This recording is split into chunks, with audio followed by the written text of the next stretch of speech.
Is the 24th meeting of the 146th Council of the Corporation of the City of St. Thomas. And I'm hoping everybody's already enjoying a great start to summer. And we will start off with, are there any disclosures of interest from any of the members? Seeing none, minutes. Thank you, Your Worship. First item, that the minutes of the meeting held on June 15, 2026 be confirmed. Moved by Councillor Reimel, seconded by Councillor Gibson. Questions or comments on the minutes? Seeing none, all those in favor? Are there any opposed? That's carried. Thank you, Your Worship. Council will now resolve itself into the Committee of the Whole to deal with matters from 4 committees tonight. First one is Strategic Direction and Development. First item under new business, an item relating to Housing Accelerator Fund Affordable Housing Grant Program recommended recipients. Motion that reads that report CMO 5226 relating to Housing Accelerator Fund Affordable Housing Grant Program recommended recipients be received for information, and further that the 2026 Housing Accelerator Fund Affordable Housing Grants be provided to the recipients as follows. 1. YWCA St. Thomas Elgin in the amount of $25,000, Stream 1, $350,000, Stream 2, and $350,000 new funding towards the construction of 40 new affordable units and support services aimed primarily at low-income seniors. Number 2, Eastwood Housing Corporation in the amount of $25,000, Stream 1, and $50,000, Stream 2, towards the construction of 2 new affordable units through renovation. Number 3, the trustees of the Central Congregation of the United Church of Canada in the amount of $25,000, Stream 1, towards pre-construction costs for preliminary work on proposals for 35 potential new affordable units, and further that the YWCA St. Thomas Elgin receive an additional allocation of $1,975,000 from the Housing Accelerated Fund over 2026 through 2028 as a part of the municipal contribution via federal funding towards the Hiawatha Affordable Homes Project, subject to an agreement, and further that council direct that bylaws be prepared to enter into municipal contribution agreements for each of the Housing Accelerator Fund and Affordable Housing Grant recipients. Moved by Councillor Baldwin-Sands, seconded by Councillor Clark. Questions or comments? Councillor Baldwin-Sands, then Councillor Herbert. I am pleased to support this initiative. Number one, it strengthens the relationship we've already have with the YWCA and with Eastwood Baptist, and I'm glad to see that that continue. But to see someone new coming to the table with Central United and being able to provide that, that was something that we discussed at AMO last year, how we can expand that program, and also that we have been seeing, especially through our childcare program, with expanding that through the churches as well with First United Church and the new program that we've created there. I was wondering if you would like to make some comments, Your Worship, in regards to the new partnership that we're creating with Central. I mean, I can do nothing but shout like you did that we said a while ago, and I think really on our trip to AMO last year or someplace that we talked about, maybe we need to involve some more of the churches. There's available land for us, and look at what's coming to fruition if we can use the accelerated fund to make it happen. We continue to move forward on now not just supportive housing, but also affordable housing and affordable seniors housing. So I'm going to vote surely in favor of all of this. Councillor Herbert. Thank you, Worship. So Brandon, that's a great report that you sent to us. When I read it, I'm thinking, my goodness, Lindy Rice should be so excited to get the money that she's getting, and Hiawatha Street is getting the extra $2 million. I don't know how Eastwood would really be excited too. And I fully support the bylaws for this to be done, because it's a step in the right direction.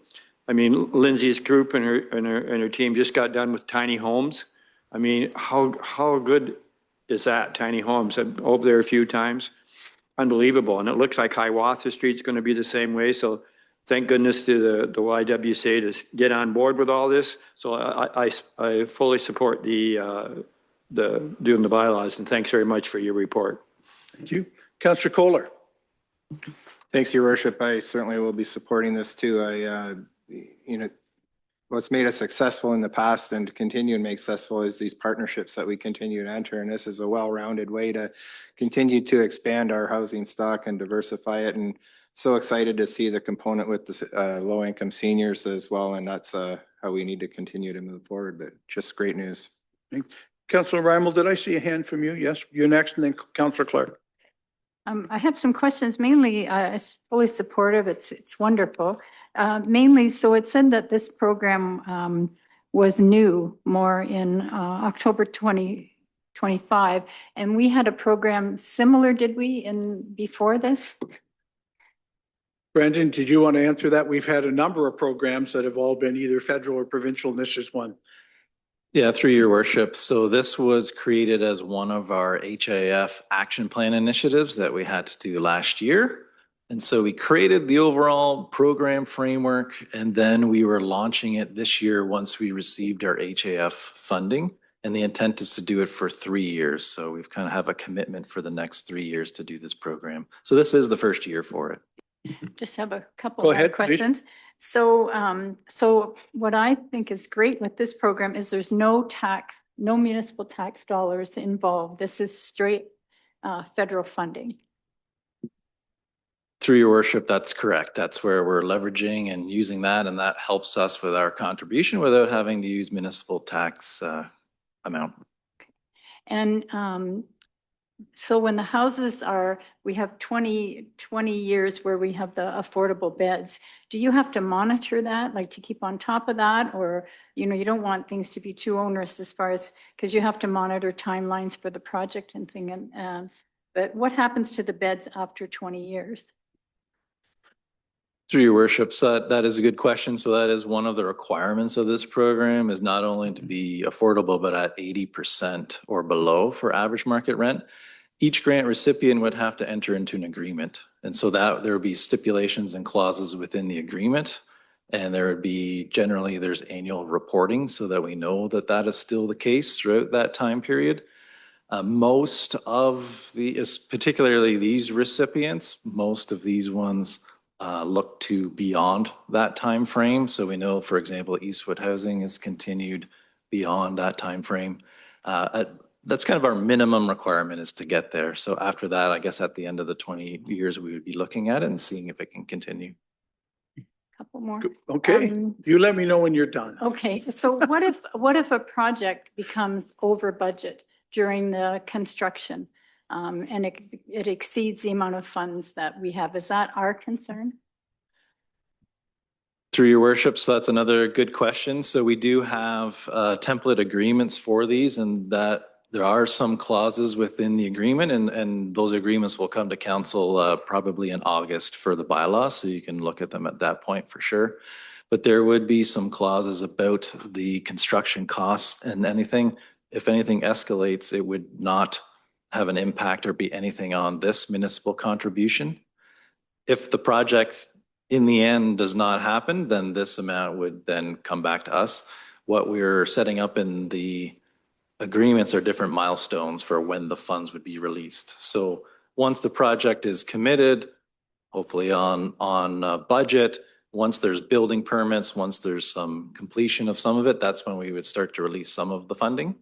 There'd be a little bit upfront, especially for the pre-construction ones where they need some design work money, but there would be some safeties in the agreement for that.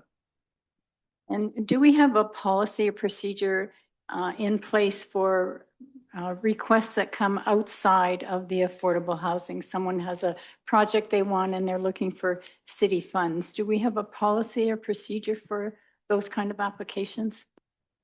Well, certainly we have our own community improvement fund money, and we'll vote on a few more of those tonight too.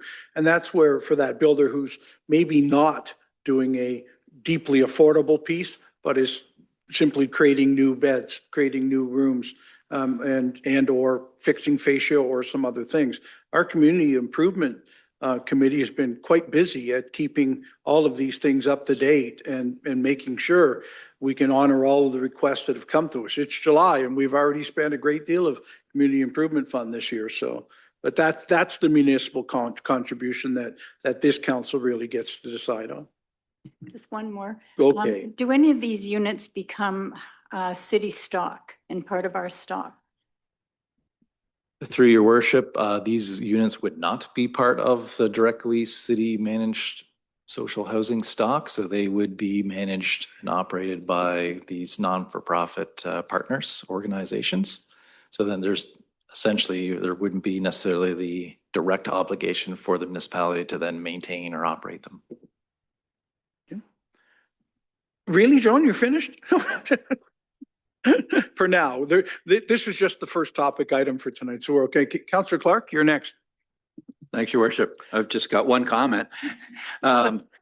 They're all worthy projects, but I'm especially excited about the Hiawatha Street project Yes. because most of the project is built on surplus city land. It's in the core and it's affordable senior housing and with no real tax implications for the city. So I think they're all great, but that's one I think really stands out for me. Thank you, Councillor Clark. Further questions or comments? Seeing none, all those in favor? Are there any opposed? That's carried. Thanks. Thank you, Your Worship. Next item relates to proposed official plan and zoning bylaw amendments and deeming bylaw application for 358 Elm Street, 4 Morrison Drive, follow-up report. Motion that reads that report PD 4026 relating to proposed official plan and zoning bylaw amendments and deeming bylaw application follow-up report be received for information. And further, that council authorize staff to prepare a site-specific draft amendments to the City of St. Thomas official plan and zoning bylaw 5088 to permit clinic and business office uses at 358 Elm Street and 4 Morrison Drive, which can be described as Part 1 on Registered Plan 11R 448 and Part Lot 73 Plan 270 and Lot 10 Plan 11M 138. And further, that council authorize staff to prepare a deeming bylaw for Lot 10 Plan 11M 138 being 4 Morrison Drive. Moved by Councillor Gibson, seconded by Councillor Taylor. Questions or comments? Councillor Herbert? Thank you, Worship. Well, they're pretty specific on what they want their application for. And just to clarify, it says to permit a clinic, business office, single detached dwelling. But what is accessory uses? What does that come under? It could be anything? Because you're specific on what the bylaw is going to be or what the permit's for. I'm just curious, what could accessory uses be? Sorry. Please go ahead. In a couple weeks. So through your worship, accessory uses would need to meet our definition of accessory in the zoning bylaw, which are generally affiliated, like subordinate to and serve the purposes of the primary uses that are on the site. So oftentimes, I know, for example, we'll often see accessory uses, if you have a clinic, would be a pharmacy, but that pharmacy would have to have the same operating hours and only be accessed directly through the clinic. So that's the sort of thing that we see in terms of accessory uses. So it would have to be tied to those primary uses. Just to follow up to the worship. Sure. So you're saying, Michelle, that if you could put anything in there or just specific to medical or things like that, is that what you're looking at here? So through your worship, it would be uses that they would have to be accessory to those identified uses. So they'd have to be sort of subordinate to those uses. And I would also note that in our zoning bylaw and pretty much almost all the zones, it does allow for accessory uses in these instances. So yes, perfect, no problem. Further questions or comments? Seeing none, all those in favor? Any opposed? Carried. Your Worship, next item relates to Community Improvement Plan Project, Michelle and Carol Sylvester, 35 Ayrshire Avenue. Motion that reads that report PD 4326 relating to a community improvement project by Michelle and Carol Sylvester, 35 Ayrshire Avenue be received for information. And further, that council approve a residential grant and a planning and building fees grant for application 2026-163 as submitted by Michelle and Carol Sylvester for 35 Ayrshire Avenue. Moved by Councillor Herbert, seconded by Councillor Reimel. Questions or comments? Seeing none, all those in favor? Any opposed? Carried. Worship, the next item deals with a community improvement plan project for Holy Angels Parish, 502 Talbot Street. Motion that reads that report PD 4226 relating to a community improvement project by Holy Angels Parish for 502 Talbot Street be received for information. And further, that council approve a heritage design grant and a heritage facade and building improvement grant for the church located at 502 Talbot Street as recommended by the Community Improvement Program Evaluation Committee And further, that council approve an additional heritage facade and building improvement grant for the Rectory Building, also located at 502 Talbot Street. Moved by Councillor Kohler, seconded by Councillor Gibson. Questions or comments? Seeing none, all those in favor? Any opposed? Carried. The next item deals with a community improvement plan project, YWCA St. Thomas Elgin, 51 to 53 Hiawatha Street and 105 Scott Street. Motion that reads that report PD 4426 relating to a community improvement project by YWCA St. Thomas Elgin for 51 to 53 Hiawatha Street and 105 Scott Street be received for information. And further, that council approve a residential grant and a planning and building fees grant for application 2026-166 as submitted by the YWCA St. Thomas Elgin for 51 to 53 Hiawatha Street and 105 Scott Street. Moved by Councillor Baldwin Sands, seconded by Councillor Clark. Questions or comments? Seeing none, all those in favor? Any opposed? Carried. Worship, the next item is a community improvement plan project for 100905949 Ontario Incorporated, 242 Alma Street. Motion that reads the report PD 4126 relating to a community improvement project by 100905949 Ontario Inc. for 242 Alma Street be received for information. And further, that council approve a residential grant and loan, development charge grant, tax increment grant, parkland dedication grant, and planning and building fees grant for application 2026-162 as submitted by 100905949 Interior Incorporated for 242 Alma Street. And further, that council authorize that by law be prepared to enter into a residential loan agreement with 100905949 Ontario Inc. relating to a CIP project at 242 Alma Street. Moved by Councillor Gibson, seconded by Councillor Herbert. Questions or comments? Councillor Taylor. Thank you, Your Worship. Just one quick question. This lot has a lovely little red brick house on it right now. I just wanted to confirm that the red brick house is being removed and a new building constructed. Just a question. Thank you. Great. Michelle, is it you? I can, through you, Your Worship, I can try to answer that. Oh, sure. Our guest I believe- speaker, Mr. Pompili. Yes. Through the report, in my understanding, it is for a new 4-unit building. Right. On that will be that. replaced. Further questions or comments? Seeing none, all those in favor? Any opposed? Carried. Next item relates to heritage property tax relief. That report PD's 3926 relating to heritage property tax relief be received for information. Moved by Councillor Reimel, seconded by Councillor Clark. Questions or comments? Seeing none, all those in favor? Any opposed? Carried. Next item is a notice, Committee of Adjustment Minor Variance, 85 Benjamin Parkway. Notice of a public meeting to take place by Zoom on July 23rd, 2026 at 10 a.m. has been received from the Committee of Adjustment regarding an application for a minor variance by Ed and Donna Ellis to permit lot coverage of 37.4%, whereas the maximum is 35%, and to permit a 3-season sunroom 5.76 meters from the rear lot line, whereas the minimum rear yard depth is 7 meters at 85 Benjamin Parkway.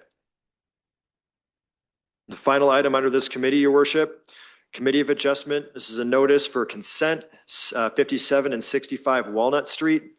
Notice of a public meeting to take place by Zoom on July 23rd, 2026 at 10 a.m. has been received from the Committee of Adjustment regarding an application for consent by Walnut Park Incorporated to sever 2 lots for the purpose of facilitating separate mortgage financing for 3-story and 5-story apartment dwellings at 57 and 65 Walnut Street. Next committee tonight, Your Worship, is Community Engagement and Services. First item under new business, 2026 Downtown Oktoberfest road closure request, and a motion that reads that report ES 3826 relating to the 2026 Downtown Oktoberfest road closure request be received for information. And further, that council approve the temporary closure of Talbot Street from Ross Street to Horton Street and Ross Street from Talbot Street to Center Street from 8 a.m. to 11 p.m. on Saturday, September 19th, 2026 to allow for Downtown Oktoberfest. Moved by Councillor Gibson, seconded by Councillor Reimel. Questions or comments? Seeing none, all those in favor? Any opposed? Carried. Sorry, did you have a question, Councillor Herbert? The road closure is where we don't let the cars go down? No, No, just a clarification. It's a new location this year. it's moving further to It's the, not to where the the, Miros were, but it's at the other, in Yeah. the big empty lot, so people will know where it is. too big of a crowd to handle in the old spot. We've got to move to a bigger one. Yeah. Okay, next. Next item, your worship. Item that deals with ICE allocation policy review. Motion that reads that report PR 2026 relating to the ICE allocation policy review be received for information. And further, that council approve the sole source retention of healthy placemaking solutions led by Dr. Troy Glover to undertake a comprehensive review of the city's ICE allocation policy.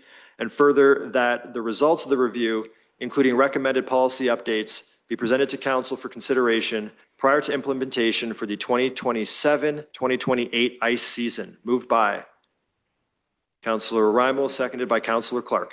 Questions or comments? Councillor Clark?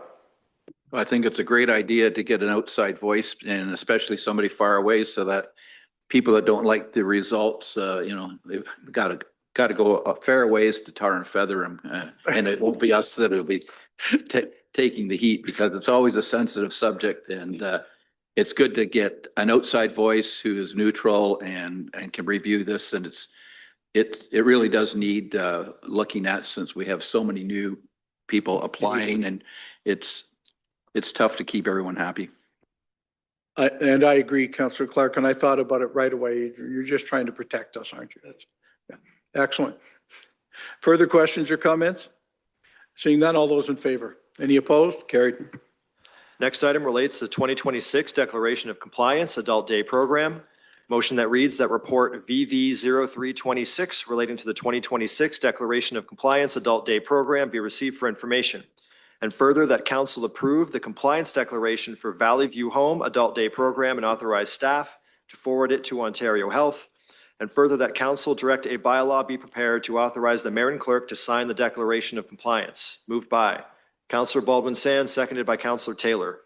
Questions or comments? Councillor Rymal?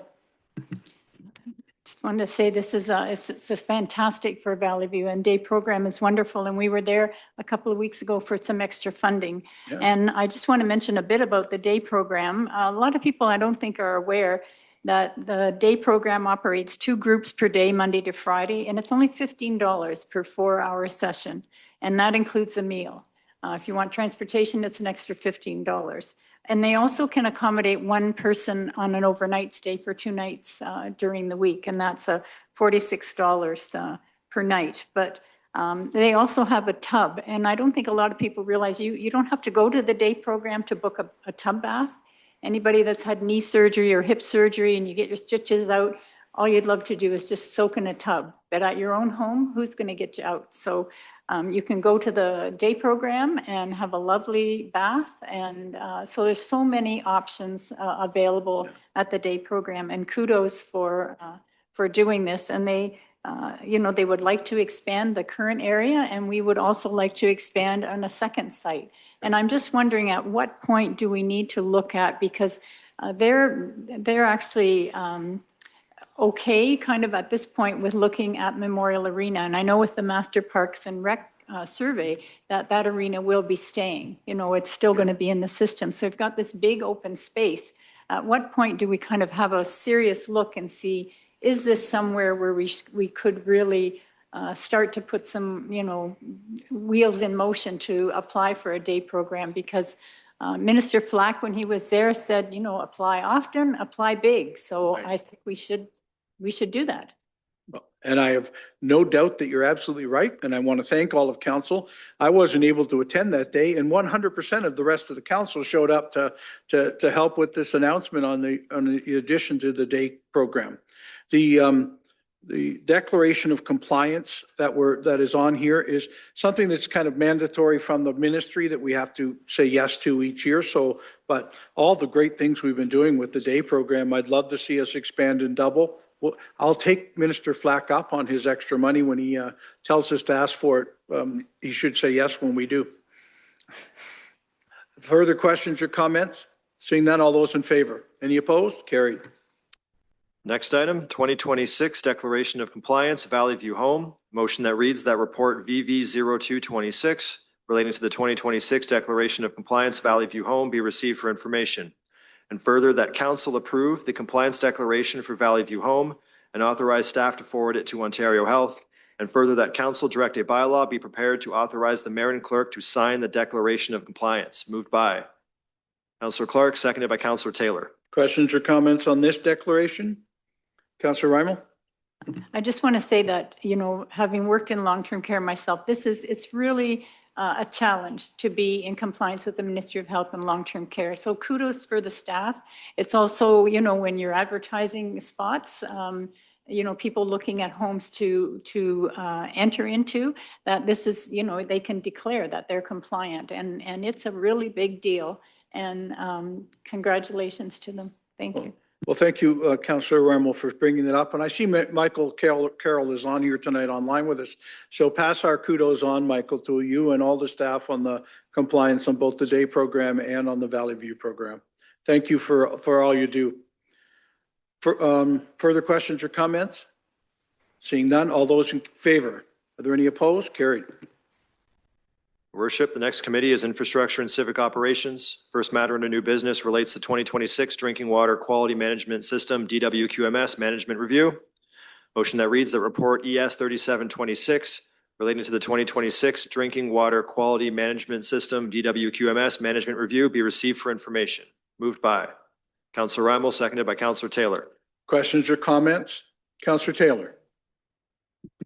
Thank you, Your Worship. I appreciate that. I've got a question in regards to great report. Holy mackerel. I read through this report. There's a lot of good stuff in here. But one thing that confused me is that we are stating that we are losing 16.4% of the water that we bring into the city, I guess, or almost 800,000 cubic meters of water is being lost.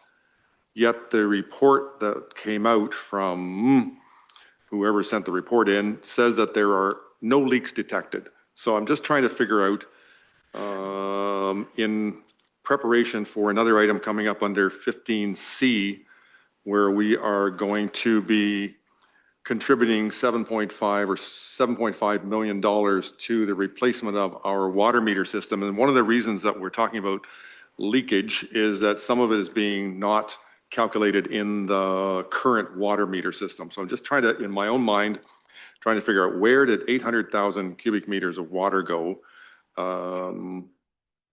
when no leaks are detected, and that we're going to spend $7.5 million to replace water meters that are a contributing factor to water loss. If somebody can answer that question, I'd appreciate it.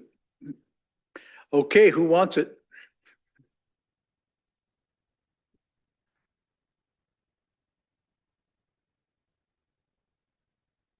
What'd you do with all the water? No. Through your worship, we don't find any leaks. We do the testing. We bring someone in to do the testing. A lot of this goes to construction sites. Overland and stuff is not metered. It's metered through the homes, but we also flush through the metering.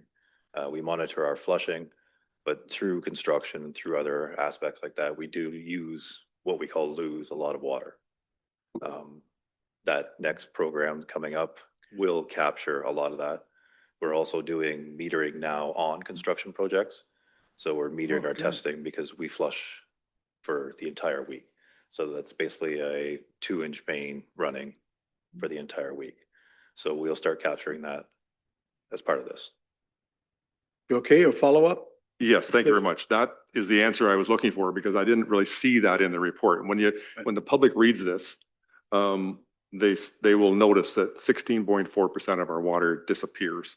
It's not due to evaporation, but I can understand that. I think it's even when we are flushing water mains for fire hydrants, maybe that kind of stuff. It's just water that understandable. So was the report able to find, are we losing water because of poor water meters? Was that examined?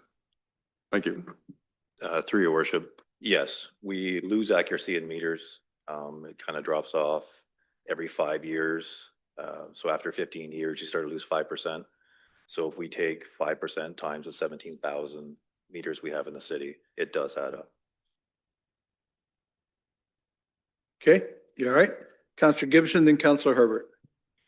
Just one question. So I'm assuming because we don't moderate the water when we're flushing, I'm assuming when we've had many large fires this past year.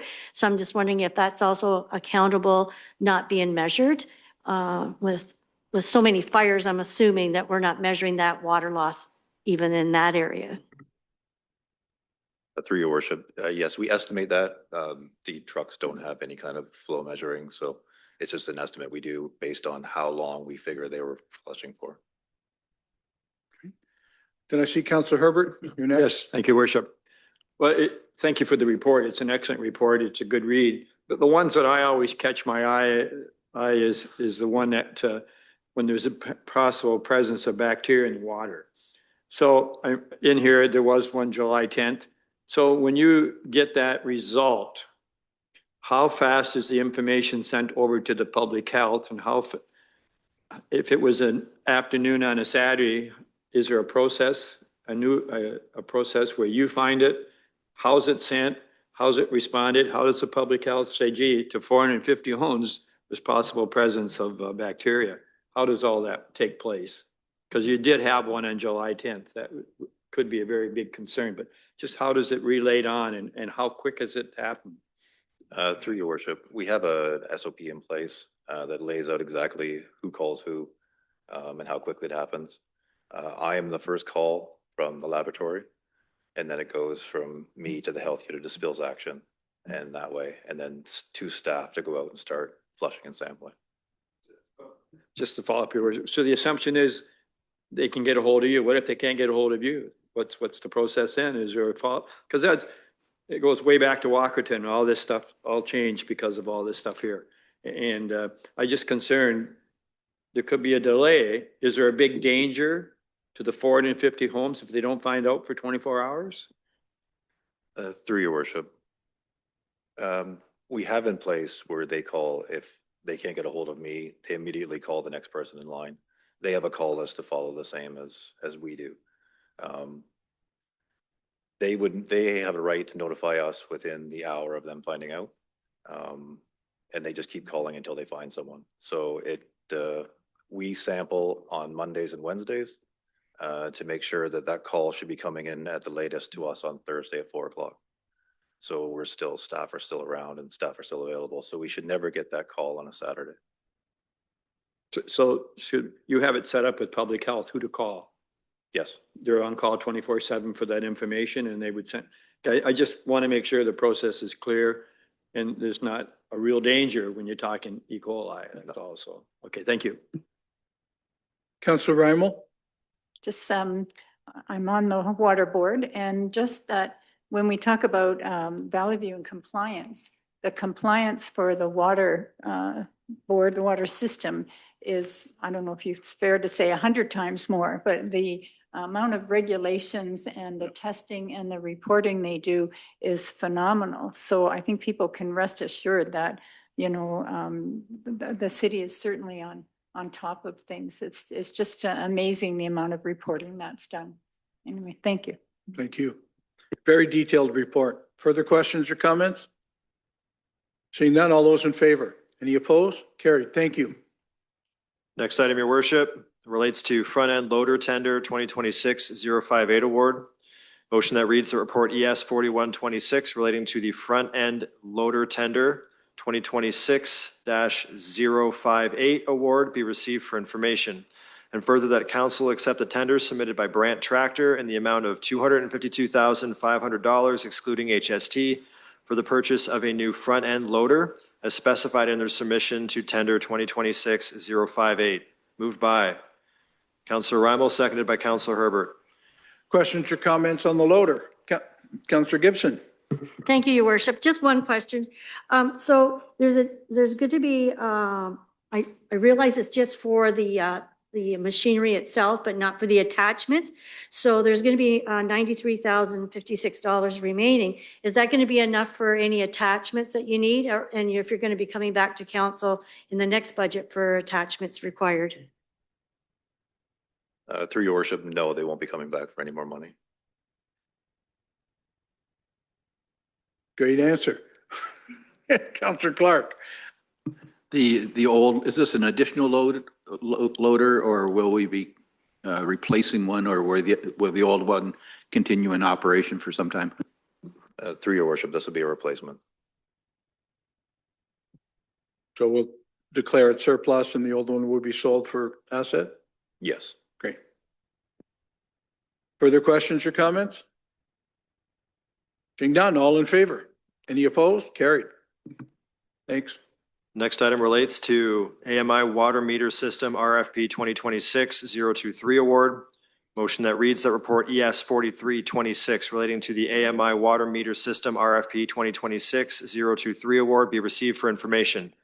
And further that council award RFP 2026-023 to Meter Corp Incorporated in the amount of $7,518,211.69, excluding HST. Moved by Councillor Gibson, seconded by Councillor Reimel. Questions or comments? I thought we'd go to Councillor Taylor on this one. No, the answers on the last question were fabulous. I just Right. wanted to put it out there as to, just in case the public was asking questions. My question involves maybe just a quick overview of the schedule. How long will it take? To take my house off the list, I had to get a new water meter replaced in my house over the last week. So take me off the list. Yeah, Thank you have to quit disconnecting your own water meter, Councillor Taylor. Yeah, and you know, the guys that came to fix my water meter to replace it did a phenomenal job. So thumbs up to that. But just looking for a schedule because I understand it's going to take a few years, correct?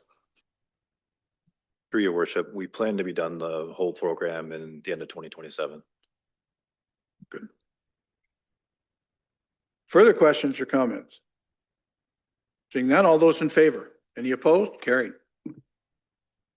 Worship, next item relates to major line, rail corridor infrastructure crossing agreements.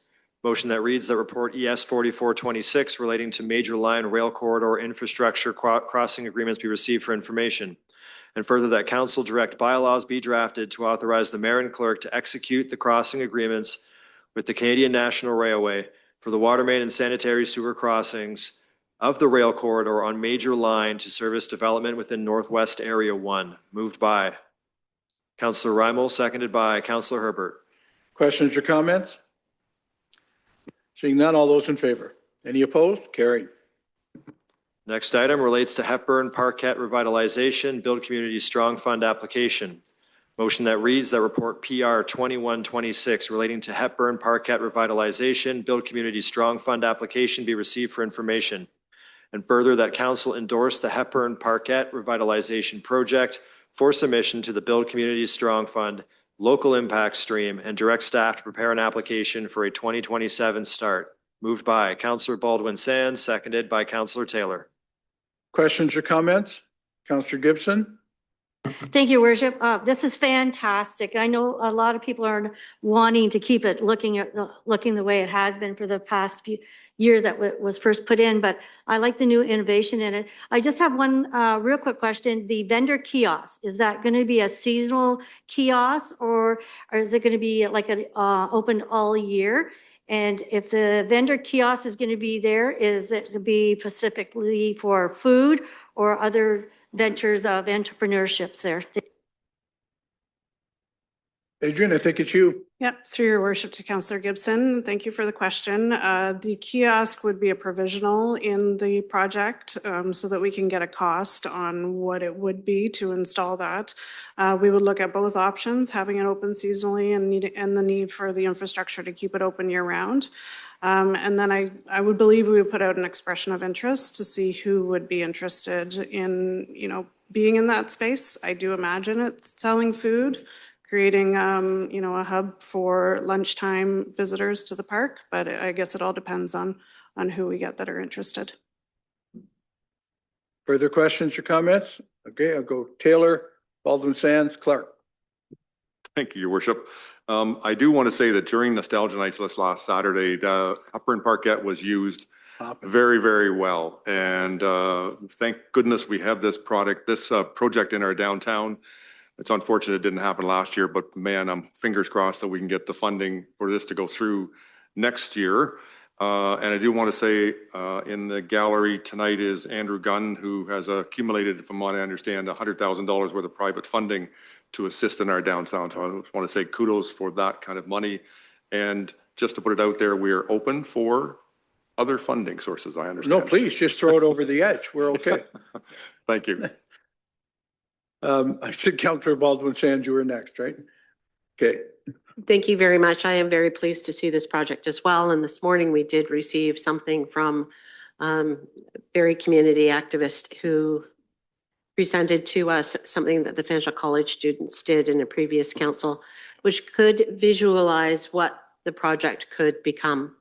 And I think it's a testament to a former premier of the province of Ontario that hailed from the area of St. Thomas, that this park has gone to state of disrepair for an extended period of time, and to see the life that can bring back to it, not just for the Talbot Street landscape, but for the entire community. I think it will be a great asset to our downtown and to the entire community and to the legacy of Mitchell Hepburn.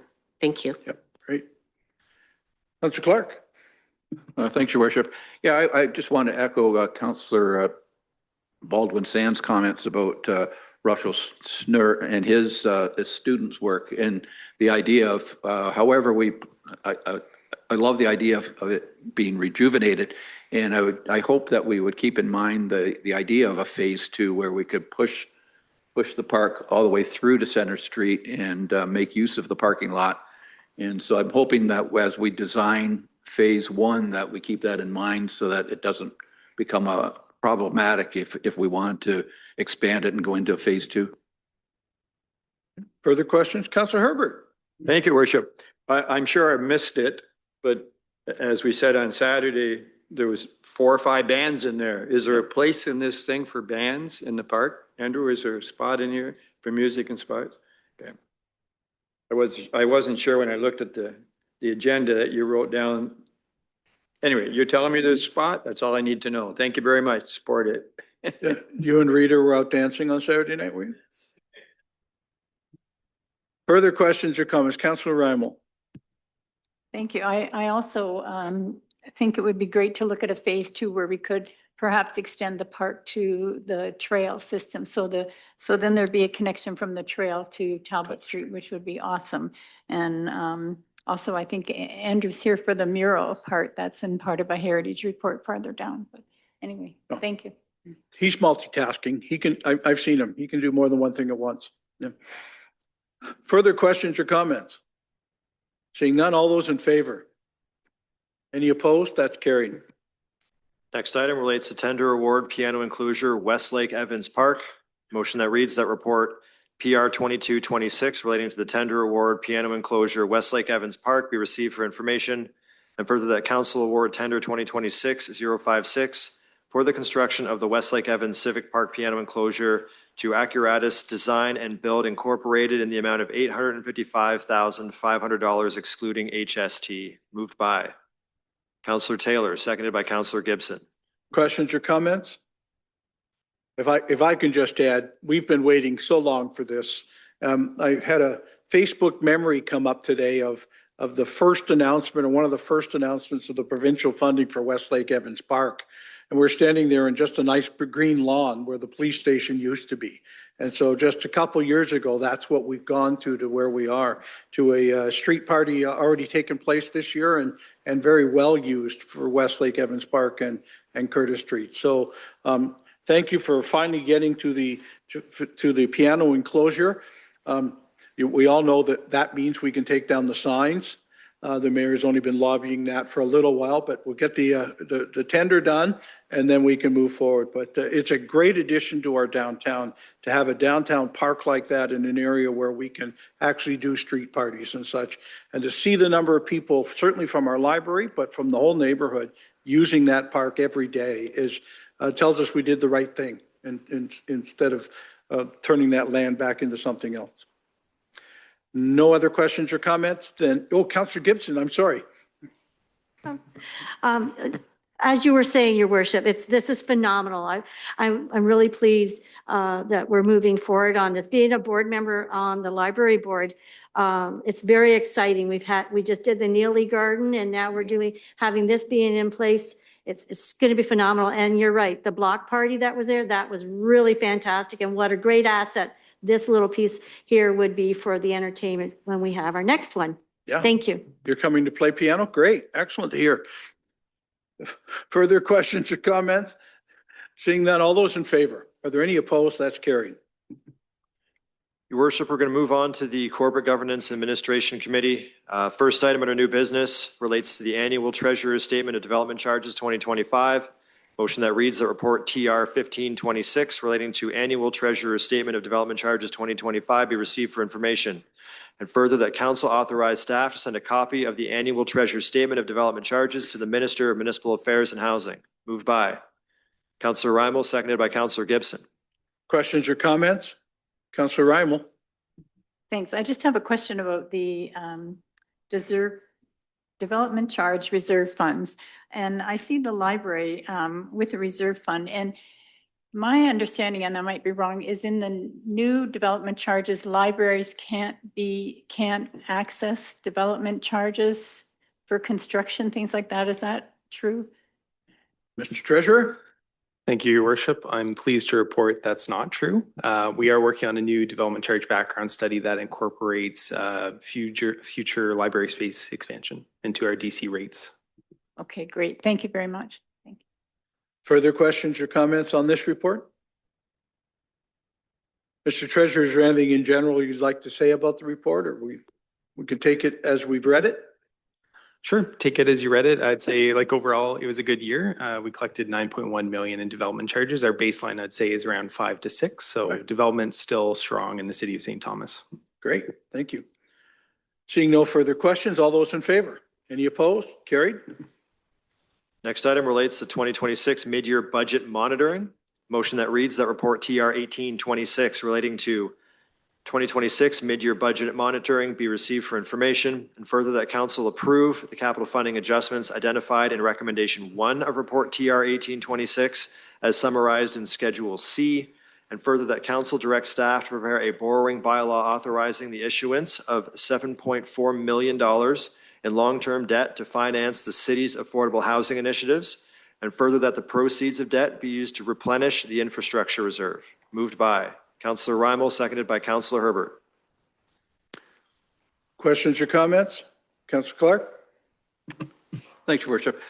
I'm just puzzled by why we would take out long-term debt when we have when we have amounts of reserves in the budget, or we've seen, for example, some of our tender awards come back under, and there's $1 million here and 500,000 there.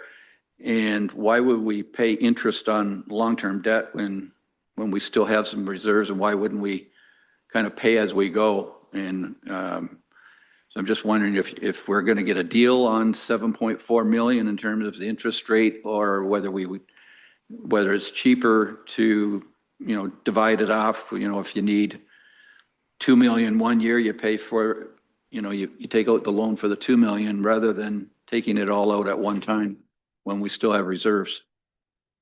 Mr. Treasurer? Thank you, Your Worship. It's a good question. There are other reserves that the city has. The problem is we don't have the right kinds of reserves. Most of our reserve funding is restricted for various purposes. And so what we're finding is we're hurting in the areas of tax-funded capital, and we're hurting in the areas of contingency funding for the budget. So kind of tying into the purpose of the report, we're forecasting a deficit. The infrastructure reserve actually serves a dual purpose. It funds the city's capital program, and it offsets things like when winter control goes over budget, or there's HR issues relating to employees on leave. Those funds in that infrastructure reserve, that tax-funded reserve, can offset those things, whereas you can't use DCs to apply against those kinds of costs. You can't use water user fees to apply against those kinds of costs. And some of these other reserves also not eligible. So we have had a good tendering year. Most of the tendering surpluses do not pertain to tax-funded portions of projects. And so that's the difficulty here. Go ahead, Councillor Clark. So what amount of reserves would be eligible? Like what have we got that we could be using against the 7.5? So right now, if you look at Schedule B of the report, that top section called reserves is council's flexible reserves. You could do whatever you want with it. You could create a 20 additional reserves to this and splice it up however you want. It's completely at council's discretion how that money is used. The categories below that, like utility-related, industrial development, obligatory reserve funds, council cannot choose how to use those reserves. There's prescribed purposes for those reserves. So right now we're ending 2026 with a 5.1 million in those flexible reserve funding. Right. Now that's a lot of money. It would seem, but you have to remember that the city has to operate as well. And so generally what we like to have is about 3 months operating in the working fund reserve, which is our cash flow, is what we use to pay the bills during the year. We need that reserve fund established for cash flow purposes. A 3-month balance would be about 6.7 million. So your totality is actually below what I would set as a working fund for the city. And what that leads to is actually the city borrowing from restricted funds temporarily and repaying them with interest. And so we have this effect where we're going to have to pay interest anyway towards our restricted funds. So we might as well pay interest on external debt, which was really the purpose of, it's how the budget was designed for those housing projects. It was actually passed through council as a debt funded project. The debt was just never drawn. It was drawn from your infrastructure reserve. And that's why every quarter when I report on the finances, I'm saying your infrastructure reserve is in a bit of trouble. And so we're looking to fix that through this resolution. Go ahead, Councillor Clark.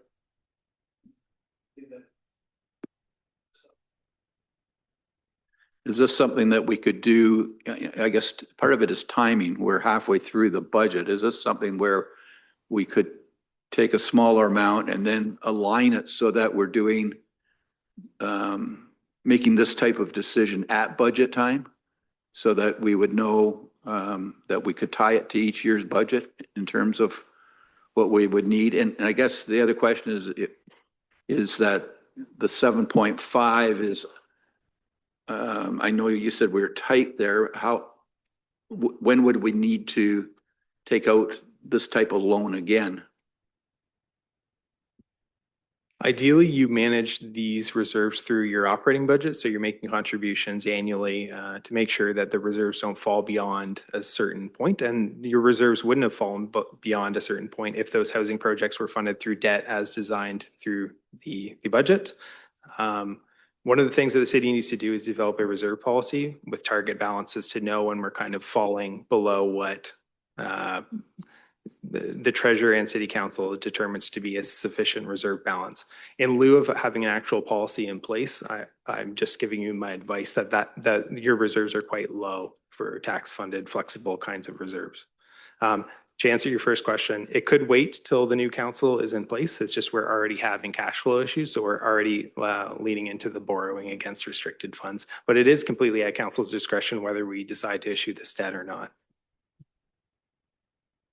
Do I have any other comments or questions? Councillor Herbert. I was in the same direction as Councillor Clark about the reserves. And I mean, your operating deficit is projected 500, but what happens if it turned into 1 million by the end of the year? We could, but anyway, so that can be discussed later. So anyway, thanks, Adam. Councillor Raimel. Thank you. I understand the need for the additional funds, even though it's unfortunate. My concern is kind of how we got there. And when I look at the affordable housing projects, the Tiny Hope, it was initially presented to council at $3 million. And currently the cost is 5.5. So how did we get 2.5 million over that? And are these projects are they as the housing and the affordable housing that we talked about right off the bat, those are federally funded. They didn't come with any tax dollars implication to the city at all. Yet we still, added some affordable housing. These projects, was there, applications? Were we monitoring the amounts? Do we have an application where it says this developer project is such, and we can contribute X amount of dollars without going in debt? Like, do we keep an eye on these? Because this is $14,400,000 worth of debt for these three projects. I don't know if these three projects had applications to the city, if they were monitored, that kind of thing. So it just, like, as I say, the Tiny Hope, because on the website for the Y, they say that the city contributed 3 million. That's what it says right there, but it's 5.5. That's 2.5 million is a lot of extra money. So my concern is, when we, in future, going forward, we don't have a lot of extra money. So we need to make sure we have some kind of policy or guideline for projects that come to us like this. Do we have a percentage amount that we would give for us, a private developer that wants to do some project? And we need to have monitoring tools similar to the affordable housing program. Mr. Treasurer, comments on that? Looking through my notes here, I wasn't here obviously at the time, but I recall seeing that those projects were a mix of municipal tax support and grants that we had cobbled together. So it's conceivable that 5.5 million is a mix. I do believe that the municipal contribution was 3 million, but I could check those numbers for you. I don't think that the city went that far over budget on these projects. Go ahead. Do we have a policy in place for projects like this that come to us, that we have some kind of an application process where we, look at percentages of, the builder's going to give us this much money, we can afford to give this much money, some kind of application and some kind of guideline so that we're not overextending ourselves? Mr. Treasurer, go ahead. So this is how the Hiawatha project worked from earlier. We established a committee, and part of that process was vetting the financial feasibility of projects submitted. That was assessed to make sure that these are credible proposals that can stand on the funding mixes that were being proposed for the projects. So I imagine that it took place in the past as well for Tiny Hope and Highview Hideaway and Balaclava.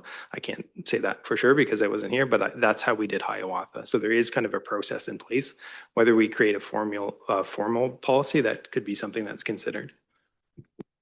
If I can only share with you, some of these happen so quickly, or it's a brand new grant process from the federal government or provincial government that has to be lined up with something else we're always doing. So I tend to agree with what the treasurer said. I don't think we're anywhere over budget on a project. It's just that some of it is somebody else's money that we got to funnel. So it looks like we spent 5 million.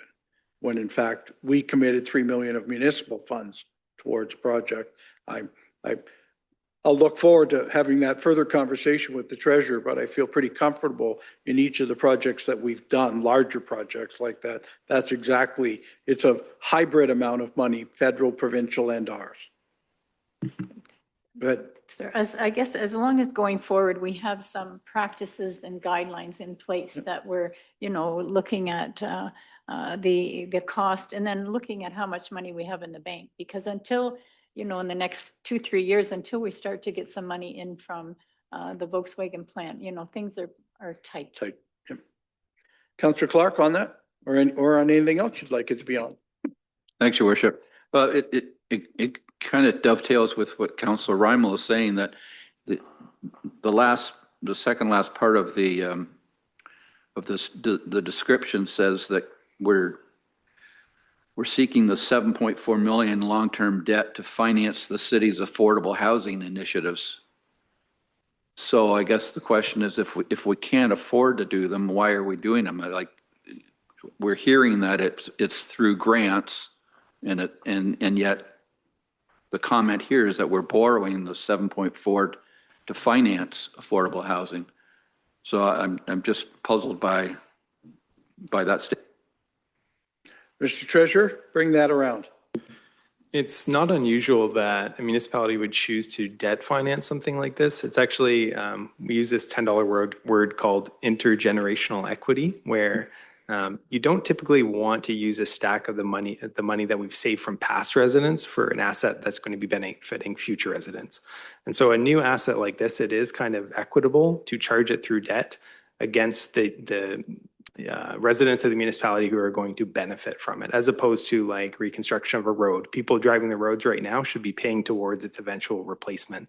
This was a new set of housing initiatives that I think the treasurer had designed through the budget to be funded through the debt, and that never occurred. But I think that was the correct budget design at the time. Further questions or comments? Mr. Treasurer, it's always great to see a report, and I thank you for doing them quarterly now, and so we're getting more constant, up-to-date. Are we okay? We are okay. We've taken on a lot with the Yarmouth Yards project, as you stated.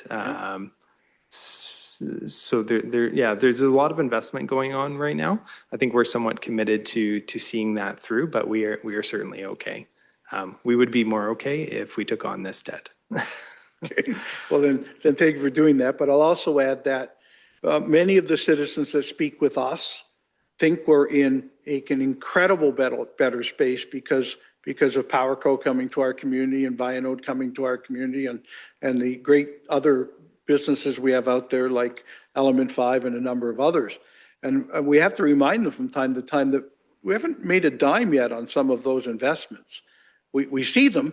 We know that we're going to be okay because of that, but some of them are 2 years out. I don't see charging taxes to PowerCo until such time as they get to make batteries and sell them in our community.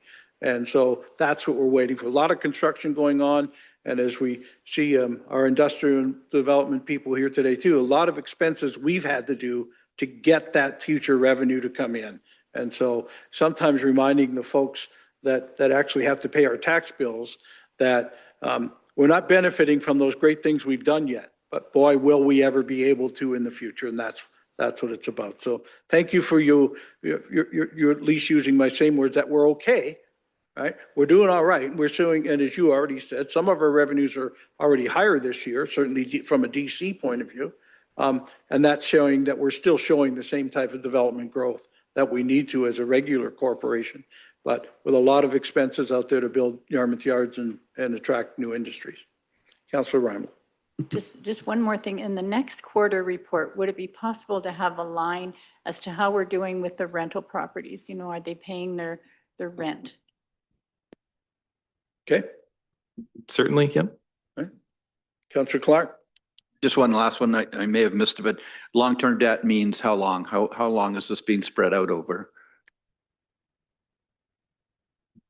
In the report, we had quoted 25-year debenture, which would roughly coincide with the life of the assets that we're borrowing against. So I think that's the proper recommendation. Okay, further questions or comments on the treasurer's report? And thank you for having it with us. Sometimes we don't get the detail like this. We're really pleased to have it. Seeing no other comments, all those in favor? Any opposed? That's carried. Thank you. Thank you, Worship. Next item relates to late penalties and interest, July 31st, 2026, tax due date. Motion that reads that report TR 1926 relating to extension of tax installment due date be received for information. Further, that council approve an amendment to the 2026 tax levy bylaw to delay the application of late penalties and interest for the July 31st, 2026 due date for a period of 1 week commencing August 8th, 2026. Moved by Councillor Reimel, seconded by Councillor Taylor. Questions or comments? Seeing none, all those in favor? Any opposed? Carried. Thank you, Worship. We'll now report back into council. So a motion would read that the recommendations, directions, and actions of council and the committee of the whole, as recorded in the minutes of this date, be confirmed, ratified, and adopted. Moved by Councillor Baldwin-Sands, seconded by Councillor Gibson. Questions or comments? Seeing none, all those in favor? Any opposed? Carried. Your Worship, for reports of committees, we have 6 heritage alteration permits tonight. The first relates to 327 Talbot Street. Motion that reads that report MHC 1026 relating to the heritage alteration permit 327 Talbot Street be received for information. And further, that council issue a heritage alteration permit for the property at 327 Talbot Street relating to application HAP 1226 subject to including enhanced architectural detail to the front facade. Moved by Councillor Taylor, seconded by Councillor Gibson. Questions or comments? Seeing none, all those in favor? Any opposed? Carried. Worship, the second heritage alteration permit relates to 429 Talbot Street. Motion that reads that report MHC 1126 relating to heritage alteration permit 429 Talbot Street be received for information, and further that council issue a heritage alteration permit for the property at 429 Talbot Street relating to application HAP 1326. Moved by Councillor Herbert, seconded by Councillor Reimel. Questions or comments? Seeing none, all those in favor? Any opposed? Carried. The third relates to 431 Talbot Street. Motion that reads that report MHC 1526 relating to the heritage alteration permit 431 Talbot Street be received for information, and further that council issue a heritage alteration permit for the property at 431 Talbot Street relating to application HAP 1826. Moved by Councillor Kohler, seconded by Councillor Gibson. Questions or comments? Seeing none, all those in favor? Any opposed? Carried. The fourth relates to a heritage alteration permit for 725 Talbot Street. Motion that reads that report MHC 1226 relating to heritage alteration permit 725 Talbot Street be received for information. And further that council issue a heritage alteration permit for the property at 725 Talbot Street relating to application HAP 1526, subject to the new signs being installed not being internally illuminated. Moved by Councillor Reimel, seconded by Councillor Herbert. Questions or comments? Seeing none, all those in favor? Any opposed? Carried. The fifth relates to the property at 519 Talbot Street. Motion that reads that report MHC 1326 relating to heritage alteration permit 519 Talbot Street be received for information, and further that council issue a heritage alteration permit for the property at 519 Talbot Street relating to application HAP 1626, subject to stucco not being used as an exterior cladding. Moved by Councillor Gibson, seconded by Councillor Reimel. Is there further questions or comments? Councillor Clark? Is that stucco going to be at the front of the, was it going to be at the front of the building or the back of the building? Back. Mr. Pompili? Through your worship, the proposal was for covering the second and third levels of the rear elevation with stucco, including a door that's going to be replaced. At the rear, right? At the rear, correct. So why would we care whether it's stucco or brick at the back of a building? I think we've had other repairs done on Talbot Street where stucco has been used and it's been approved. To my knowledge, through your worship, to my knowledge, stucco has generally been a type of material that the committee has not supported in the past, particularly at the front, but even at the back.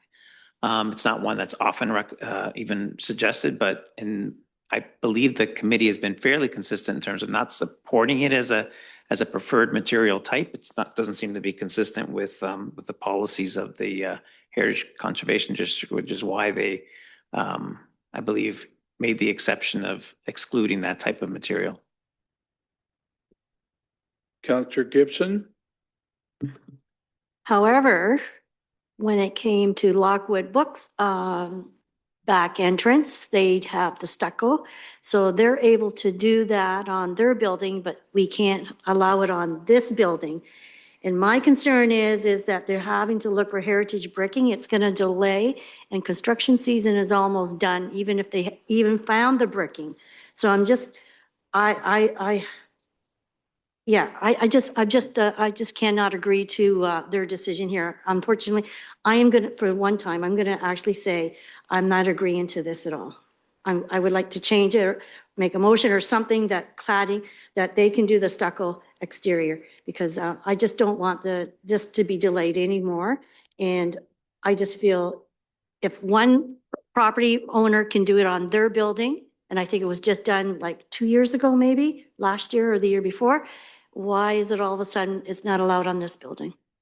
Mr. Clerk, I know you're going to help us. Who has to move the motion or amend the motion, please?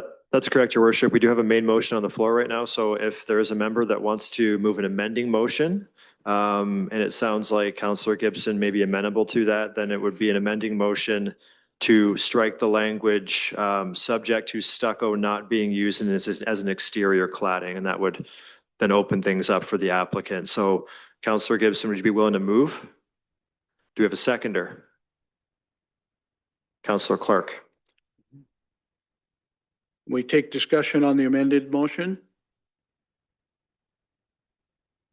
Look, I'm going to point out that this building is being repaired because of a fire in the building beside it.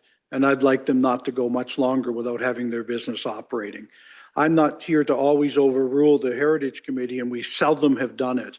But I think in this case, while there's still another whole lot beside that has to be rebuilt, we can make this amendment to this one project and this one report so that a great business in the downtown of St. Thomas can get back open and get running again. This is the Uric building that we're talking about. So I'm going to vote for with the amended motion. Councillor Taylor? I'm just trying to understand, and I agree with what has been said here about the cladding that's here, but the brickwork doesn't look that bad. Yeah, it's dirty. Yeah, it's yellow brick, but I'm confused as to what the problem is. Is they want to close in a window or something like that, so it has to be a special heritage brick that's brought in. I mean, I think that the brick could probably be sandblasted or cleaned, but I'm looking at the photos here and I don't understand. The brick is not falling down. The brick doesn't seem to be deteriorating. So what is the concern with the Municipal Heritage Committee as to the fact that it needs to be fixed to such an extent of some sort of a covering? So anyway, I don't understand what's wrong with it. I may ask Lou, but my understanding of it, because I've had some discussions, is that it's more expedience. They'd like to get the project done. They've suggested a certain way to do it. The Heritage Committee has said, no, we no longer allow that to happen. I guess all I'm asking for is an exception in this one case so that we can, as you will, let's get this project on the road and going instead of waiting another month for another Heritage Committee meeting. Lou, am I far off with what I've just said? Through your worship, no, I haven't had direct conversations with the applicant in this case, so. Right. Where do you? But I have. So further discussion on the amended motion. Seeing none, all those in favor of the amended motion? Are there any opposed to the amended motion? Noted. So we will let the Heritage Committee know that on this one report, we've overruled them. Next. Through your worship, just to clarify that we voted on the amended motion, but we still have the main motion on the floor that would strike the language to not require stucco. So we'll have to have a final vote on the main motion. Okay, so on the main motion, further discussion, seeing none, all those in favor? So we want to pass that main motion. Am I correct, Mr. Clerk? Or That's correct. So if council does vote all in favor or to carry this by majority, then the main motion would pass and then we'd be able to advise the Heritage Committee and the applicant. Thank you. Okay, with that knowing, all those in favor? Are there any opposed? Carried. Thank you, Your Worship. Final heritage alteration permit deals with 452 to 456 Talbot Street. Motion that reads, the report MHC 1426 relating to heritage alteration permit 452 to 456 Talbot Street be received for information. And further, that council issue a heritage alteration permit for the property at 452 to 456 Talbot Street relating to application HAP 1726 with the understanding that consideration be given to an interpretive display of the existing mural. Moved by Councillor Gibson, seconded by Councillor Reimel. Questions or comments on this report? Seeing none, all those in favor? Are there any opposed? That's carried. Worship, few items of communication tonight. The first item relates to National Disability Employment Awareness Month. A request has been received from Michael Saliba, Ontario Disability Employment Network, that council proclaim October 2026 as National Disability Employment Awareness Month in the city of St. Thomas, and that the Jumbo Monument be lit in purple and blue on October 15, 2026. Motion that reads that council proclaim October 2026 as National Disability Employment Awareness Month in the city of St. Thomas, and further that the Jumbo Monument be lit in purple and blue on October 15, 2026 for Light It Up for National Disability Employment Awareness. Moved by Councillor Taylor, seconded by Councillor Gibson. Questions or comments? Seeing none, all those in favor? Any opposed? Carried. Thank you, Your Worship. The next item, a joint statement has been received from Morgan Griffin, Chair, Catfish Creek Conservation Authority, John Challoner II, Chair, Grand River Conservation Authority, Todd Noble, Chair, Kettle Creek Conservation Authority, and Doug Brunton, Chair, Long Point Region Conservation Authority, regarding the work of the Transition Committee for the Amalgamated Eastern Lake Erie Regional Conservation Authority. The next item relates to the Kettle Creek Conservation Authority draft budget. A letter has been received from Todd Noble, Chair, Kettle Creek Conservation Authority, regarding the authority's 2027 draft budget and municipal levy apportionment. Last item of communication, Your Worship, relates to Taco House Company at 546 Talbot Street. An application has been made to the Alcohol and Gaming Commission of Ontario by the Taco House Company for a liquor license for its indoor area at 546 Talbot Street, St. Thomas. At this time, council may make representation to the commission concerning this application. Moving on to items of unfinished business tonight. Any items? Any items of unfinished business? Any items of new business? I've got a bunch. Great. Councillor Baldwin Sands, Councillor Herbert, I've got one. Thank you very, very much. There is an item that is one of my passion projects, the Elgin St. Thomas Drowning Prevention Coalition. Teaching swimming in this community for over 40 plus years on how to keep young people, old people, everyone, or how to be safe around the water. There is an event that will be happening this Saturday at JC Pool, and it's about prevention, education, and awareness. And I was hoping that Adrian would be able to give us a few more details. Thank you. You're up. Through your worship to council, as Laurie mentioned, or as Councillor Baldwin Sands mentioned, the National Drowning Prevention Week is coming up, running July 19th to 25th.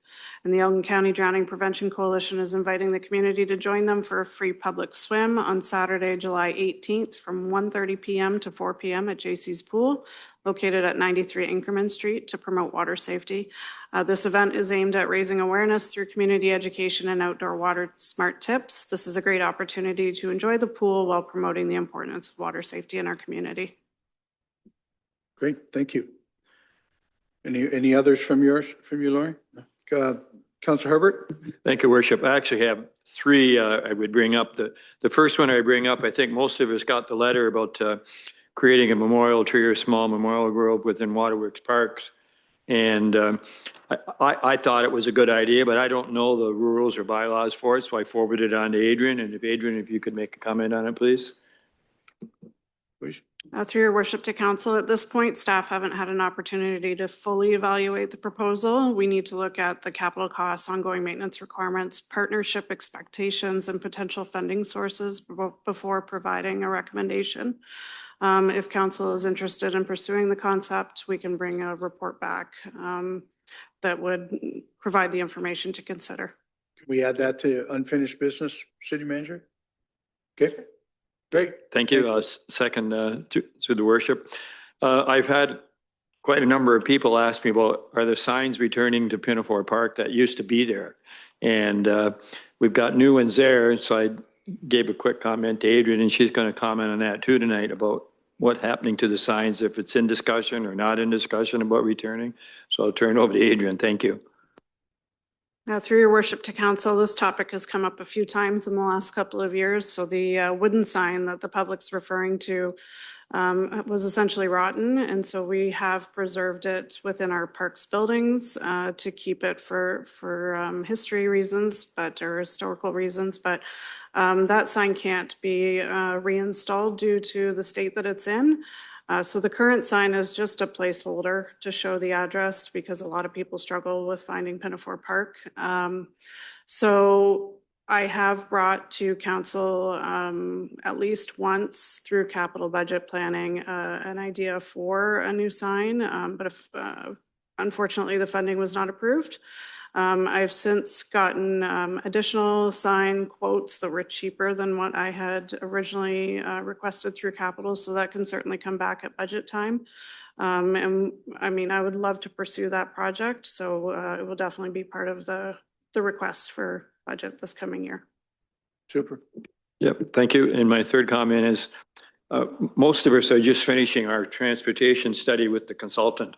And he's asked a lot of questions. And for sure, it's in our master plan where we know we have to do some revision on it. And he informed us we're probably, our budget's half of what anybody else's. And my comment was, well, maybe they're working longer hours, maybe they have a bigger capital budget, operational, et cetera. But I did ask him, and this is the question I'm asking. I said, when would it be ready for us to do something with maybe this year? And he said, no, it's probably not going to happen until next January with the new council. I mean, that's 5 months from now. Is there not something we could do now, or do we have to wait till the final report comes in and to us in council in January? Well, thank you. I'll ask staff, but I would think that that's why we bring in a consultant to talk to us through the transportation master plan or transit master plan, so that when we make the decision, we're making it with great knowledge and great forward thinking. Instead of just making one and then saying, let's change it 5 months from now. But he said it would be up to probably the new council to make it. Well, hypothetically, if you had 8 new councilors and they say, hey, we want to review it, God, it goes on another 6 months. Anyway, I just wondered if something would be done this year, and the assumption is it's next year. So that was my question. We continue to do things on transit. As a matter of fact, the Middlesex Connects has just added a great deal more access to St. Thomas using that transit system. But when you're looking at something as big as our transit system, I learned years ago, Jim, I can't answer hypothetical questions. Yeah, 8 other people might make a different decision, but we brought an expert in to give us this type of guidance as to what the transit system should look like. If you'd like, why are we doing it if we're not going to use the process? City Manager, help with me with that one? Sure. Thank you, Your Worship. Staff can inquire with the consultant to check on the timelines on the transit master plan and ensure that they're meeting their contractual obligations, and also just make sure that we bring some update reports to council as we learn more. Further new business, Councillor Clarkton, Councillor Raimo. Gee, we're all full of new business tonight. Thanks, Your Worship. I would like to nominate Annette Berry for a Civic Award. Maybe we could do that in September when school starts again. Annette is a teacher at St. Joe's, and she was just recently in the spring declared the Canadian champion for High Rocks. Saw that. And High Rocks is a new competition where you, similar to biathlons or triathlons, but this one is you run a kilometer, do a number of exercises, run another kilometer, and it's 7 different cycles of that. And she just came back from Sweden in the Worlds and came in second for women between 60 and 64 years old. So congratulations to Annette, and I hope we can award her that award in September. Move that forward. Councillor Raimo. Just one comment just about the transit. I also heard the review, but when we're talking about reports, one of the issues that they did bring up was that the on-demand service in the evening is wildly popular, just really popular. Yep. But there's only one bus driving around the city, you know, to try to pick up everybody and take them from A to B, which is, you know, a lot. So in the report, if we could get a report, even like what would it cost to put even one more bus on for a few hours, because it's great that, you know, people are using this service. You know, could we enhance it just a little bit? I know we don't have lots of money, but, you know, That's just a thought. part of the reason for the study. I know. Right. So it shows it's needed. We'll certainly be able to vote as a council to do so. Yeah. So just a couple other things, just kudos to the police for their fishing tournament they had at Pinafore Park for the kids. That was great. And also to the fire for their water sprays that you have for the kids. You know, in this heat, we all should be standing under the.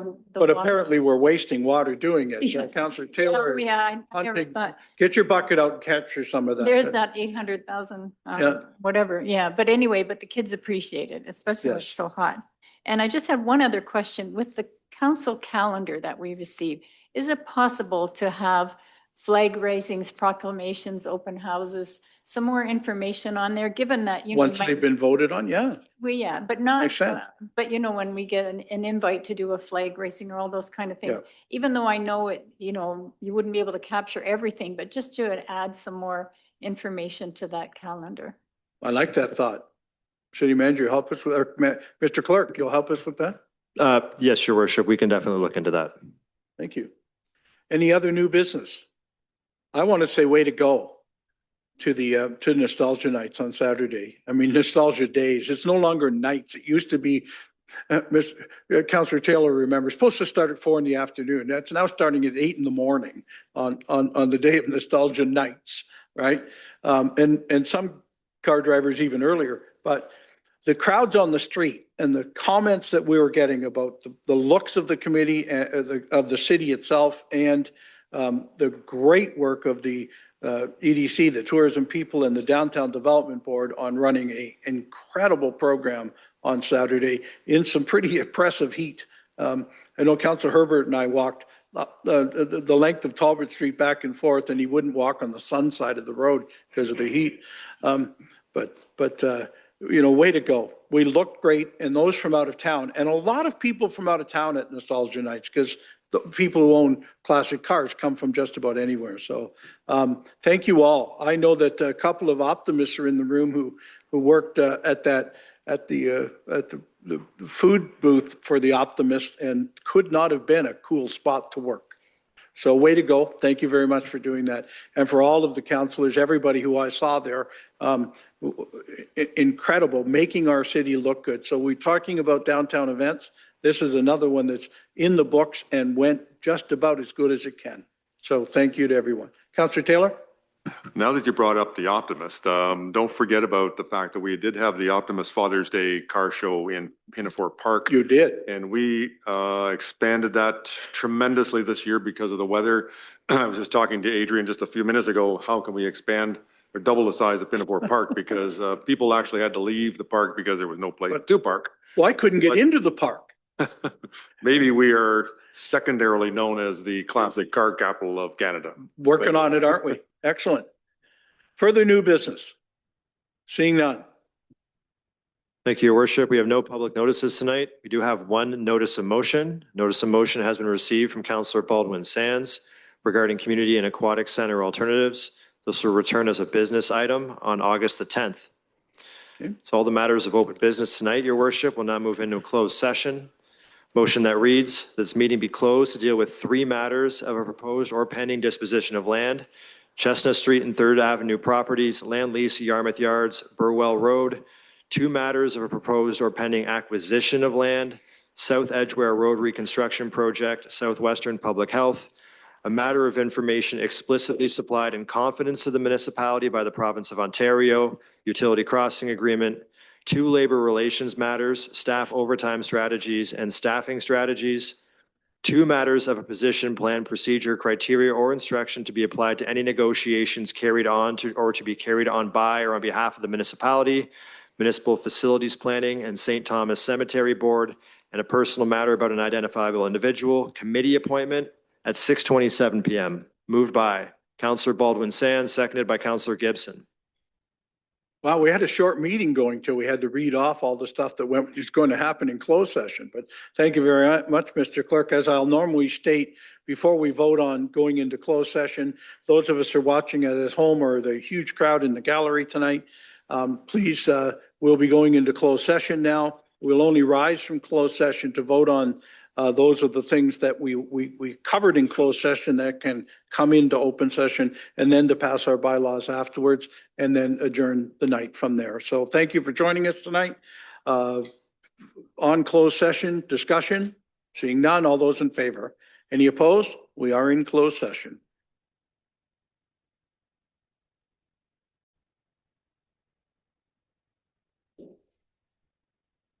Your worship, we can now reconvene at open session. Motion that reads that council now rise from closed session at 8:10 PM. And further that staff proceed as directed on closed session items dealing with Chestnut Street and Third Avenue properties, South Edgeware Road Reconstruction Project, Burwell Road, Utility Crossing Agreement, Land Lease, Yarmouth Yards, Municipal Facilities Planning, Staff Overtime Strategies, Staffing Strategies, St. Thomas Cemetery Board, and Southwestern Public Health. And further that the closed session item dealing with committee appointment be considered an open session. Moved by Councillor Gibson, seconded by Councillor Baldwin Sands. Questions or comments? Seeing none, all those in favor? Any opposed? Carried. Your worship, in regards to the Municipal Heritage Committee appointment, and a motion that reads that council now appoint Nick Ewenick to the St. Thomas Municipal Heritage Committee for the remainder of the council term, subject to policy HR 0229 and required training. Moved by Councillor Rammel, seconded by Councillor Taylor. Questions or comments? Seeing none, all those in favor? Any opposed? Carried. Your worship, we now have the bylaws. First motion that leave be granted to bring in the bylaws. Moved by Councillor Herbert, seconded by Councillor Baldwin Sands. Excellent. Questions or comments? Seeing none, all those in favor? Any opposed? Carried. Your worship, we have a motion moved by Councillor Herbert, seconded by Councillor Baldwin Sands, that the bylaws be now read a first time, referred to council and the committee of the whole, and read a second time. Questions or comments? Seeing none, all those in favor? Any opposed? Carried. First bylaw, please. First bylaw tonight is a bylaw to confirm the proceedings of the meeting held on the 13th day of July, 2026. Questions or comments? Seeing none, all those in favor? That's carried. Next bylaw, please. Second bylaw is a bylaw to delegate certain authority during a restricted acts period. Questions or comments? Seeing none, all those in favor? That's carried. Next bylaw, please.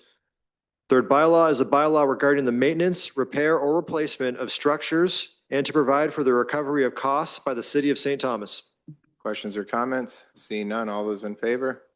That's carried. Next bylaw, please. Fourth bylaw is a bylaw to amend bylaw 4589, being a bylaw to revise and consolidate certain bylaws regulating traffic and the parking of motor vehicles. No parking zones, Bonnie Place and Harvest Court. Questions or comments? Seeing none, all those in favor? That's carried. Next bylaw. Fifth bylaw is a bylaw to authorize the mayor and clerk to execute and affix the seal of the corporation to a certain agreement between the corporation of the city of St. Thomas and His Majesty the King in right of the province of Ontario, as represented by the Minister of Transportation Compensation Agreement, Woodworth Avenue. Questions or comments? Seeing none, all those in favor? That's carried. Next bylaw, please. Sixth bylaw is a bylaw to authorize the mayor and clerk to execute and affix the seal of the corporation to a declaration of compliance, long-term care service accountability agreement, Valley View Home. Questions or comments? Seeing none, all those in favor? That's carried. Next bylaw, please. Seventh bylaw is a bylaw to authorize the mayor and clerk to execute and affix the seal of the corporation to a declaration of compliance, adult day program, Valley View Home. Questions or comments? Seeing none, all those in favor? That's carried. Next bylaw. The eighth bylaw is a bylaw to authorize the mayor and clerk to execute and affix the seal of the corporation to a certain agreement between the corporation of the city of St. Thomas and His Majesty the King in right of Ontario, as represented by the Minister of Transportation, Highway 3 Utility Crossing. Questions or comments? Seeing none, all those in favor? That's carried. Next bylaw, please. Ninth bylaw is a bylaw to authorize the mayor and clerk to execute and affix the seal of the corporation to a certain agreement between the corporation of the city of St. Thomas and Canadian National Railway Company Sanitary Sewer Crossing Major Line. Questions or comments? Seeing none, all those in favor? That's carried. Next one, bylaw, please. 10th bylaw is a bylaw to authorize the mayor and clerk to execute and affix the seal of the corporation to a certain agreement between the corporation of the city of St. Thomas and the Canadian National Railway Company Water Main Crossing Major Line. Questions or comments? Seeing none, all those in favor? That's carried. Next bylaw, please. 11th bylaw is a bylaw to authorize the mayor and clerk to execute and affix the seal of the corporation to a certain agreement between the corporation of the city of St. Thomas and His Majesty the King in right of Ontario, as represented by the Minister of Transportation, Compensation Agreement, Burwell Road. Questions or comments? Seeing none, all those in favor? That's carried. Next bylaw, please. 12th bylaw is a bylaw to deem part of Lot 73, registered plan number 270, former township of Yarmouth, to not be a registered plan of subdivision, Lot 10, 4 Morrison Drive, Kate Robinson Counseling, file number 50126. Questions or comments? Seeing none, all those in favor, that's carried. Next bylaw, please. 13th bylaw is a bylaw to authorize the mayor and clerk to execute and affix the seal of the corporation to a certain agreement between the corporation of the city of St. Thomas and Walnut Park Incorporated, file number SPC 0326, 57 Walnut Street. Questions or comments? Seeing none, all those in favor, that's carried. Next bylaw, please. 14th bylaw is a bylaw to authorize the mayor and clerk to execute and affix the seal of the corporation to a certain agreement between the corporation of the city of St. Thomas and Drew Holdings Incorporated, file number SPC 0426, 8 Hammond Street. Questions or comments? Seeing none, all those in favor, that's carried. Next bylaw, please. 15th bylaw is a bylaw to authorize the mayor and clerk to execute and affix the seal of the corporation to a certain agreement between the corporation of the city of St. Thomas and Faith Baptist Church of St. Thomas, file number SPC 0626, 345 Fairview Avenue. Questions or comments? Seeing none, all those in favor, that's carried. Next bylaw, please. 16th bylaw is a bylaw to authorize the mayor and clerk to execute and affix the seal of the corporation to a certain agreement between the corporation of the city of St. Thomas and Hayho Rentals Limited, file number SPC 1625, 43954, Southdale Line. Questions or comments? Seeing none, all those in favor, that's carried. Next bylaw, please. 17th bylaw is a bylaw to authorize the mayor and clerk to execute and affix a seal of the corporation to a certain agreement between the corporation of the city of St. Thomas and Dr. Sei Olampikan, Health Recruitment Partnership Incentive Funding. Questions or comments? Seeing none, all those in favor, that's carried. Next bylaw, please.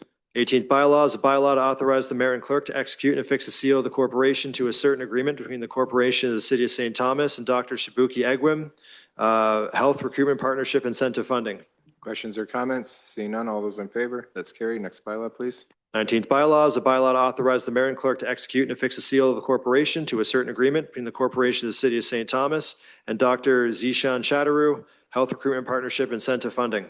Questions or comments? Seeing none, all those in favor, that's carried. Next bylaw, please. 20th bylaw is a bylaw to authorize the mayor and clerk to execute and affix a seal of the corporation to a certain agreement between the corporation of the city of St. Thomas and Dr. Ahmed Osman, Health Recruitment Partnership Incentive Funding. Questions or comments? Seeing none, all those in favor, that's carried. Next bylaw, please. 21st and final bylaw of the evening, a bylaw to revise provisions for the application of late penalties and interest of property taxes in the 2026 taxation year. Questions or comments? All those in favor? It's carried. Your worship, I rise and report the successful passing of the 21 bylaws. All from today. Your worship, we have a motion moved by Councillor Herbert, seconded by Councillor Baldwin Sands, that the report of council and the committee of the whole on the bylaws be received and adopted. The same be read a third time, engrossed, signed by the mayor and clerk, sealed and numbered. Questions or comments? Seeing none, all those in favor? Any opposed? Carried. Thank you, your worship. Final item tonight is adjournment that we do now adjourn at 8:18 p.m. Moved by Councillor Baldwin Sands, seconded by Councillor Gibson. Questions or comments, Councillor Herbert? Seeing none, all in favor? Any opposed? Carried.